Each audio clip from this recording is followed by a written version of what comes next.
Hi students, how are you doing. तो आज हम लोग बात करेंगे इंग्लिश डेमो पर। जैसे आप यहाँ पर देख सकते हैं इंग्लिश डेमो, और आज का जो टॉपिक है वो क्या है आपका, ईच एंड एवरी।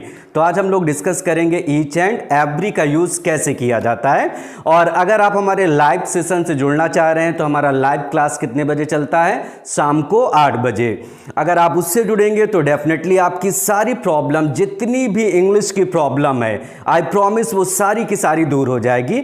आप किसी भी एग्जामिनेशन की तैयारी कर रहे हो, चाहे वो आपका एसएससी हो, एयरफोर्स हो, एनडीए हो, सीडीएस हो, बैंक हो, ठीक है, टेट, सुपर टेट, पेट, कोई भी एग्जामिनेशन है तो हर एक टॉपिक आपको वहां से मिल जाएगा लाइव क्लास से। तो चलिए शुरू करते हैं, लेट्स स्टार्ट द टॉपिक और देखते हैं हम लोग ईच एंड एवरी का हम लोग कैसे इस्तेमाल करते हैं। तो देखिए, सबसे पहले आपको ये जानना होगा जो आपका टॉपिक ईच एंड एवरी का है ना, वो कहां कहां पर यूज किया जाता है। देखिए, आपका जो टॉपिक है ईच एंड एवरी, आप लोगों ने सुना होगा, इसका यूज बस आपको जान लेना है और यह भी जानना है कि इस पर किस तरीके की एरर आपके एग्जामिनेशन में पूछता है।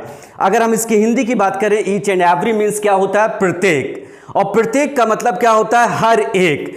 क्या ईच एंड एवरी सेम है या डिफरेंट है, we have to know about them in detail. इन्हीं के बारे में हमें बड़े डिटेल से जानना होगा, ईच एंड एवरी। ओके, और ईच एंड एवरी हमेशा याद रखिएगा, एक चीज याद रखिएगा, नाउन के बारे में डेफिनेटली आप लोग जानते होंगे। अगर हम नाउन को देखें तो नाउन के हम काइंड्स के बारे में नहीं बात कर रहे हैं। I am not talking about the kinds of noun. मैं बात ये करने जा रहा हूं कि आपका नाउन दो तरीके का होता है। एक नाउन क्या होता है आपका, काउंटेबल। काउंटेबल का मतलब ये होता है जिस नाउन को आप क्या कर सकते हैं, गिन सकते हैं। और एक नाउन क्या होता है, that is called uncountable. Uncountable noun ऐसा होता है जिसको आप गिन नहीं सकते। फिर से मेरी बात समझिएगा, ईच एंड एवरी को मैंने क्या बोला, प्रत्येक। प्रत्येक का मतलब हर एक, दोनों की मीनिंग सेम है, लेकिन ये दोनों सेम नहीं है। देयर आर सम डिफरेंसेस, इनके बीच में कुछ अंतर है, उसी अंतर को जानना है। ईच एंड एवरी किसके साथ यूज होते हैं, नाउन। और नाउन हमारा क्या होना चाहिए, नाउन हमारा दो तरीके का है, एक काउंटेबल है और एक अनकाउंटेबल। तो आप लोग गेस करें कि ईच एंड एवरी किस नाउन के साथ इस्तेमाल होगा। डेफिनेटली हमारा किस नाउन के साथ इस्तेमाल होगा, काउंटेबल के साथ, क्योंकि ईच एंड एवरी का मतलब प्रत्येक, और प्रत्येक का मतलब जस्ट वी आर काउंटिंग, हम लोग इसको क्या कर रहे हैं, काउंट कर रहे हैं। तो डेफिनेटली ये किसके साथ इस्तेमाल होगा, काउंटेबल नाउन के साथ। अब इसके फंक्शन के बारे में जानते हैं। अब आपको एक ग्राफ के थ्रू मैं समझाने की कोशिश करूंगा, ठीक है, कि इसका इस्तेमाल हम लोग कैसे कैसे करते हैं, राइट। अब देखिए, अब यहां पर क्या लिखा हुआ है, यहां पर आपका लिखा each every plus singular countable noun. देखिए मैंने लिख दिया है सिंगुलर काउंटेबल नाउन, और साथ ही साथ आपकी वर्ब भी क्या होनी चाहिए, सिंगुलर होनी चाहिए। इसका मतलब ये हुआ कि ईच एंड एवरी का मतलब प्रत्येक, इसके बाद जो नाउन आएगा वो नाउन क्या होगा आपका, सिंगुलर काउंटेबल। और जब नाउन आपका सिंगुलर होगा तो डेफिनेटली आपकी वर्ब भी क्या होगी, सिंगुलर होगी। और इसके आगे भी अगर हम बढ़ें तो यहां पर आपका एक प्रोनाउन आएगा।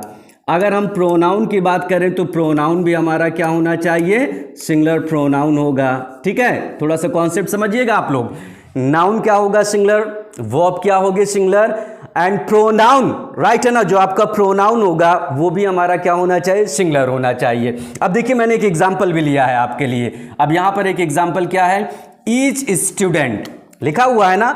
अगर एग्जाम में अगर आपको ऐसे दे दिया, सपोज करें अगर आपने ऐसे पा लिया ईच स्टूडेंट्स, अगर आपने पा लिया ईच स्टूडेंट्स, तो ये ग्रामेटिकली क्या हो जाएगा, गलत हो जाएगा। तो मैंने क्या लिखा, ईच स्टूडेंट, देखिए वर्ब आपकी सिंगुलर लगी है, हैज कंप्लीटेड हिज होमवर्क। अब इसका मतलब ये हुआ कि हर एक स्टूडेंट ने अपने होमवर्क को क्या कर लिया, पूरा कर लिया।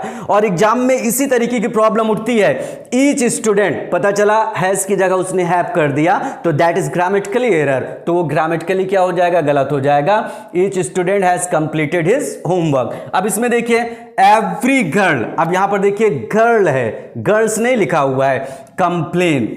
अब कंप्लेन में इस लगा है। प्रेजेंट इंडेफिनिट टेंस का रूल आप जानते होंगे कि अगर आपका सब्जेक्ट सिंगुलर है तो डेफिनेटली आप वर्ब में क्या लेते हैं, एस या ईएस लेते हैं।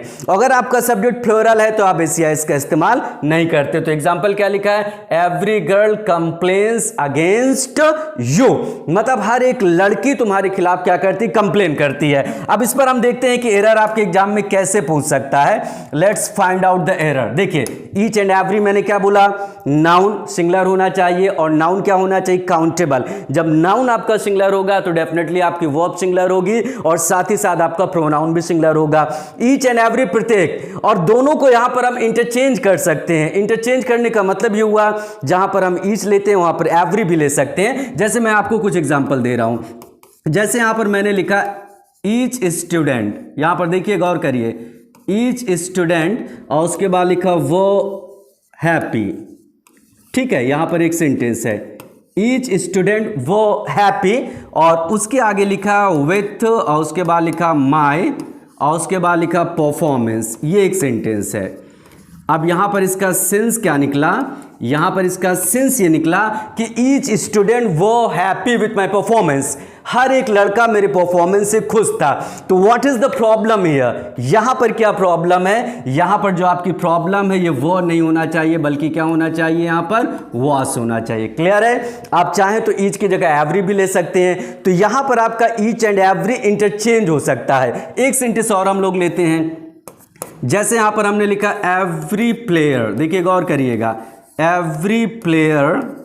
ठीक है, अगर आपने प्लेयर में इस लगा दिया तो गलत हो जाएगा। एवरी प्लेयर और उसके बाद मैंने लिख दिया प्ले। ठीक है, वेल, ये एक सेंटेंस है। क्या ये ग्रामेटिकली सही है, गलत है? क्या लिखा हुआ है, एवरी प्लेयर प्ले वेल, हर एक प्लेयर अच्छा खेलता है। तो what is the grammatical problem here, यहां पर ग्रामेटिकल प्रॉब्लम आपकी क्या है?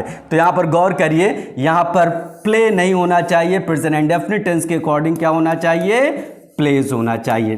क्लियर हो गई मेरी बात। एक एरर और मैं आपको दिखा दे रहा हूं, जैसे यहां पर मान लिया जाए आपके एग्जाम में आ गया, ठीक है, जैसे यहां पर हमने लिख दिया ईच और उसके बाद लिखा बॉय, ईच बॉय और उसके बाद लिखा is doing, each boy is doing और उसके बाद मैंने क्या लिखा, देयर और उसके बाद मैंने लिख दिया बेस्ट। चलिए अब बताइए इसमें क्या प्रॉब्लम है। अब देखिए इसमें क्या लिखा हुआ है, each boy is doing their best, मतलब हर एक लड़का अपनी पूरी कोशिश कर रहा है। ईच एंड एवरी के बाद मैंने क्या बोला, देखिए ईच एंड एवरी के बाद नाउन सिंगुलर, वर्ब सिंगुलर और साथ ही साथ मैंने बोला था कि your pronoun must also be singular, आपका प्रोनाउन भी सिंगुलर होगा। और यहां पर तो मैंने क्या ले लिया, प्लूरल प्रोनाउन, तो ये गलत हो जाएगा। तो बॉय का प्रोनाउन क्या निकलेगा, ही, और ही के अकॉर्डिंगली हम लोग क्या यूज करेंगे, यहां पर देयर का इस्तेमाल नहीं करेंगे बल्कि किसका इस्तेमाल करेंगे, हिज का इस्तेमाल करेंगे। एक सेंटेंस और मैं ले रहा हूं ताकि सारा का सारा कॉन्सेप्ट क्लियर हो जाए आपका। अब देखिए यहां पर लिखा हुआ एवरी और उसके बाद लिखा मैन, अब गौर करिएगा, एवरी मैन, ठीक है, वेलकम्ड, ये एक सेंटेंस है, एवरी मैन वेलकम्ड अस और उसके बाद लिखा warmly, this is your example. अब ट्राई टू अंडरस्टैंड, अब आप समझने की कोशिश करें क्या प्रॉब्लम है। एवरी मैन मतलब हर एक आदमी ने वेलकम्ड अस वार्मली, हम लोगों का गर्मजोशी से स्वागत किया, तो दैट्स रॉन्ग, ये पूरी तरीके से गलत हो गया क्योंकि मैन ये हमारा प्लूरल है तो इसका सिंगुलर क्या होना चाहिए, मैन होना चाहिए। तो यहां पर आप लोगों ने देखा कि ईच एंड एवरी आपस में इंटरचेंज हो सकते हैं। ऐसी बात नहीं है कि जहां पर मैंने एवरी लगाया वहां पर ईच नहीं लग सकता, आप चाहें तो ऐसे भी बोल सकते हैं एवरी बॉय, यहां पर आप बोल सकते हैं ईच मैन, ठीक है। अब उसके आगे हम जानते हैं कि और कहां कहां इसका इस्तेमाल हम लोग कर सकते हैं, बड़ा इंपॉर्टेंट टॉपिक है। देखिए अब दूसरी बात समझिए, अब थोड़ा सा डिफरेंस को हम लोग समझते हैं कि डिफरेंस होता क्या है। ईच जो होता है ना, बेसिकली ईच हमारा जो होता है ना एक छोटे ग्रुप के लिए होता है। छोटा ग्रुप का मतलब जिसको हम लोग 1 बाय 1 एक एक करके काउंट कर सकते हैं, ठीक है, वहां पर हम लोग क्या इस्तेमाल करते हैं, ईच इस्तेमाल करते हैं। देखिए मैंने बता दिया 1 2 3 4, मतलब जिसको हम लोग 1 बाय 1 करके काउंट कर सकते हैं वहां पर हम लोग क्या लगाते हैं, ईच लगाते हैं।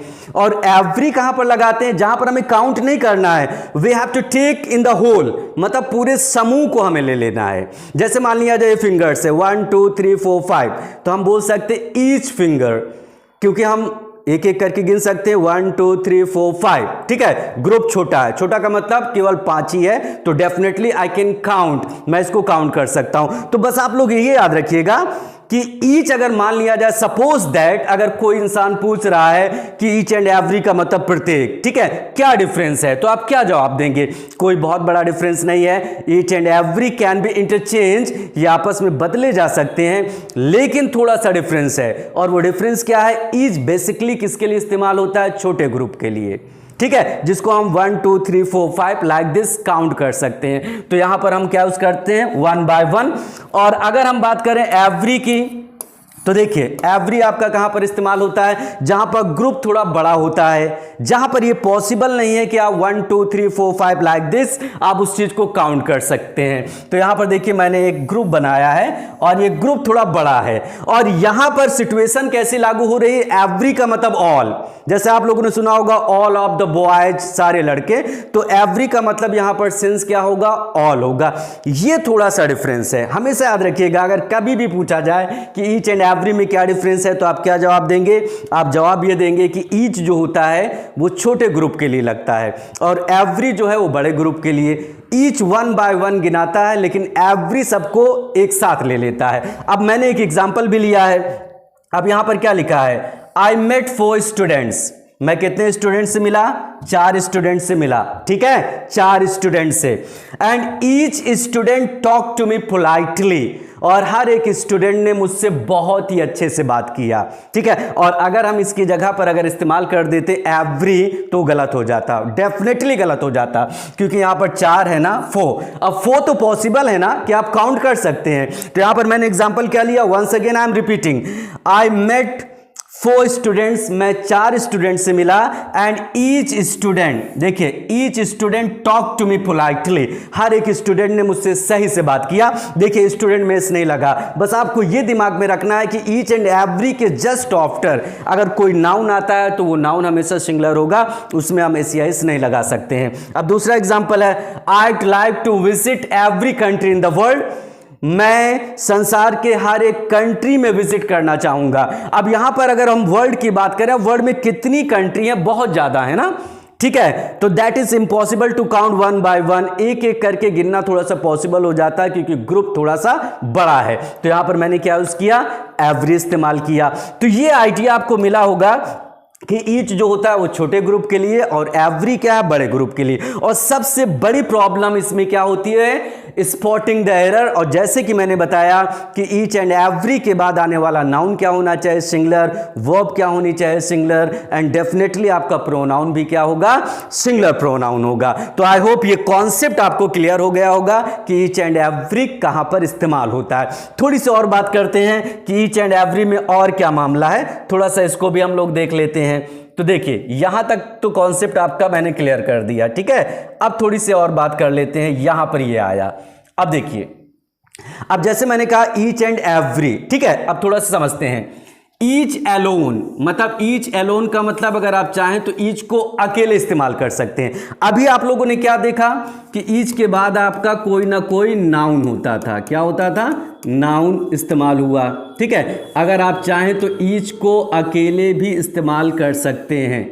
क्या कर सकते हैं? अकेले इस्तेमाल कर सकते हैं, right.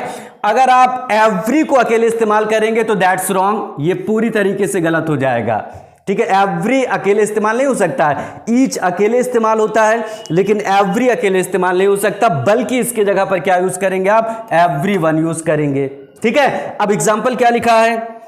None of the students, कोई भी स्टूडेंट, वॉज द सेम, मतलब एक जैसा नहीं था। ईच वॉज डिफरेंट, हर मतलब स्टूडेंट डिफरेंट था। यहां पर स्टूडेंट जो है वो अंडरस्टूड हो गया है। अगर आप चाहें तो बोल भी सकते हैं, कोई जरूरत नहीं है, अगर आप चाहें तो बोल सकते हैं ईच स्टूडेंट, ठीक है, आप बोल सकते हैं, नो प्रॉब्लम। लेकिन अगर आपको स्टूडेंट तो इंप्लाइड हो ही रहा है ना। यहां पर सेंस क्या लिखा है? None of the student was the same, कोई भी स्टूडेंट सेम नहीं था। वहां पर वो बात अंडरस्टूड हो गई, तो मैंने क्या लिखा?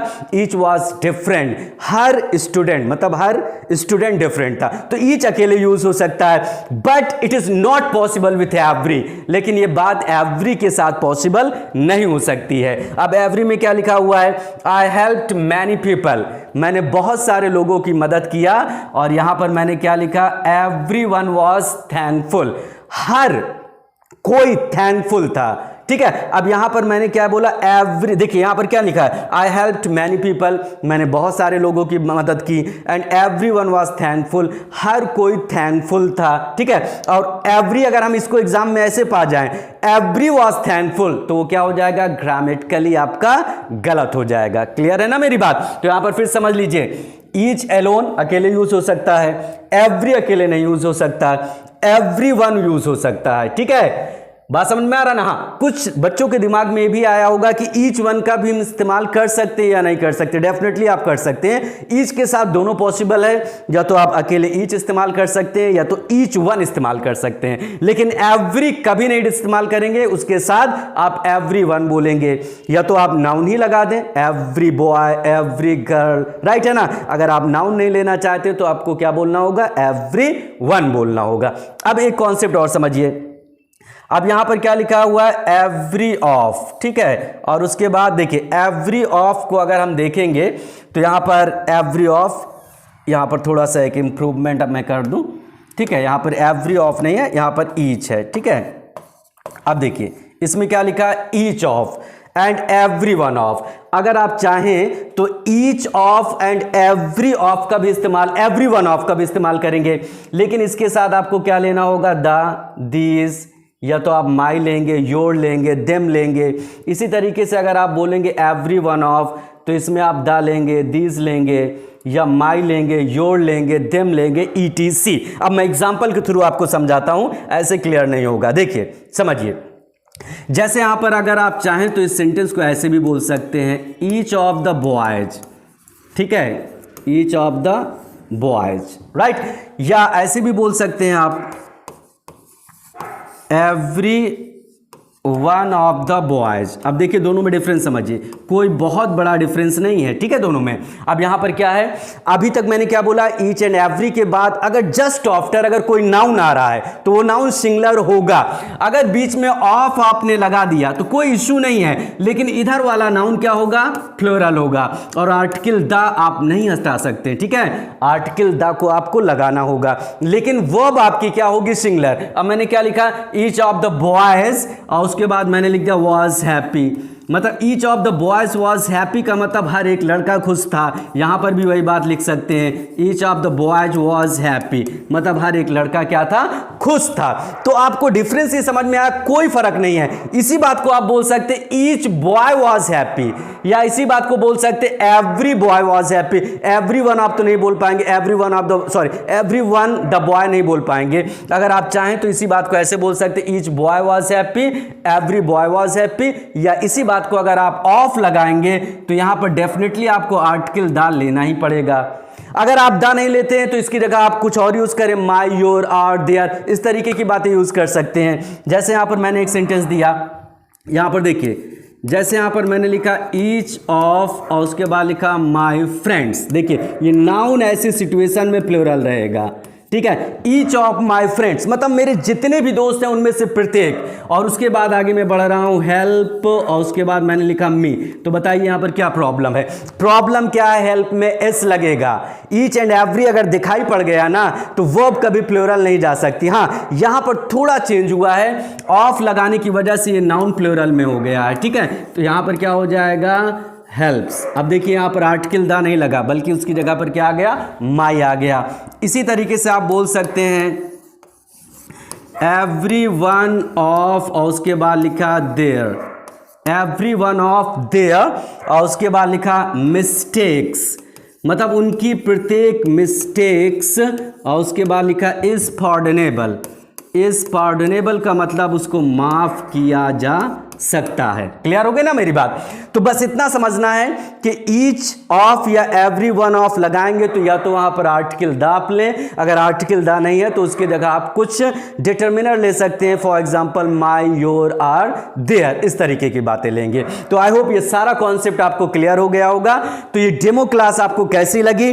अगर आपको अच्छी लगी, अच्छी इंफॉर्मेशन मिली होगी तो definitely I would be thankful, मैं आपका बड़ा थैंकफुल रहूंगा अगर आप हमारे लाइव क्लास को ज्वाइन करेंगे। तो इसी तरीके से मैं आपके सामने डेमो क्लास लाता रहूँगा जिससे आपको बेनिफिट मिलता रहे। Thanks a lot, meet you soon.